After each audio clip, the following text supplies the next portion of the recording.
Non mais vous vexez pas, calmez-vous. Ce sont vos chiffres. Non mais calmez-vous madame, ça va bien se passer. Comment répondre si on te traite de raciste? Ah! Si comme moi t'es un Français fier de ta culture, de ton histoire, de tes traditions, que tu votes pour le Rassemblement National et que tu le revendiques fièrement, alors tu sais, t'as parfois affaire à des hurluberlus qui vont te traiter de raciste, de facho et autres joyeusetés dès lors que t'auras le malheur de prendre position ou de donner ton avis sur un sujet un peu épineux.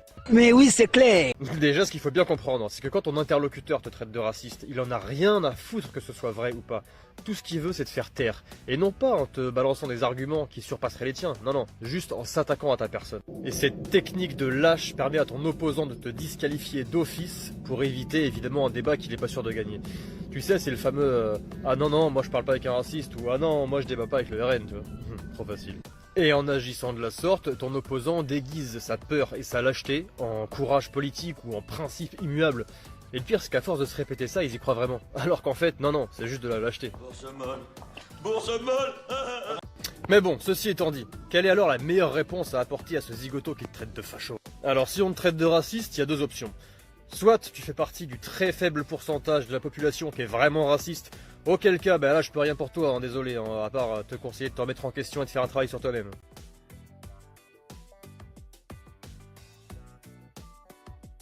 Mais si comme moi et la majorité des Français, tu ne fais aucune différence entre toi et ton prochain, peu importe la tranche qu'il a, à partir du moment où il respecte les gens, les lois, la France et le mode de vie français, alors face à cette accusation de racisme, il y a un truc à ne surtout pas faire, c'est-à-dire faire ce que ton interlocuteur attend, que tu tombes dans le piège, c'est-à-dire te justifier. Tu sais, le mec va te sortir, ouais t'es qu'un raciste, et toi, bah non, je suis pas raciste, moi j'ai un ami noir, ma belle-sœur est arabe, mon chien est japonais. Très sympathique. Il a une belle tête de vainqueur. Si tu commences à te justifier, t'as déjà perdu en fait. En te justifiant auprès de ton opposant, t'apportes de la crédibilité à ce mec-là et à ses accusations, même si elles sont fausses. Et du coup, le mec gagne le débat. Alors avec des non-arguments, avec une attaque débile, mais quand même. Bon, maintenant la bonne attitude à adopter face à un zig qui te traite de raciste, dans un premier temps, c'est de ne pas être touché par cette insulte. Tu sais, on dit qu'il n'y a que la vérité qui blesse. Toi, t'es droit dans tes bottes, donc tu restes calme. T'es sûr de ce que tu es, sûr de ce que tu penses, sûr de tes idées, et tu vas pas laisser ce guignol te déstabiliser et esquiver le débat comme ça avec une pirouette raciste, je sais pas quoi là. Dans un second temps, tout en restant zen et en continuant d'ignorer son insulte de racisme, tu vas lui dire que bien que vous n'êtes visiblement pas d'accord, tu restes ouvert au débat tant que celui-ci est constructif, calme et sans injure. Tu continues à parler, à déballer tes arguments, surtout sans t'énerver et sans te justifier auprès de lui.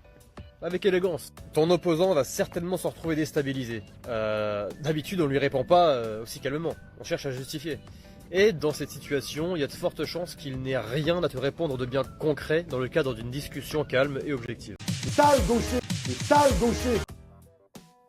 Soit il va s'énerver et à nouveau te taxer de racisme pour mettre fin définitivement au débat, et dans ce cas-là, laisse tomber, parce que de toute façon il va rien à en tirer. Voilà. Soit il va essayer d'argumenter à son tour, et là tu peux te faire plaisir parce que la réalité est de ton côté. Si tu cherches des exemples concrets de faits à pouvoir exposer lors d'un débat de ce style-là, tu peux en trouver dans plein d'articles et de vidéos, notamment les miennes mais pas que tu pourras non seulement ajouter à ta culture personnelle, mais également ressortir à ce genre de zig. Bon là après, tout dépendra de toi et de ta façon de t'exprimer. Parce que même quelqu'un qui a archi tort peut remporter un débat haut la main s'il sait s'exprimer avec éloquence. Ah, et si mes vidéos te plaisent, je t'invite à t'abonner à mon compte, ça te coûte pas une cacahuète, ça te prend une demi-seconde et moi ça me motive à vous faire des vidéos.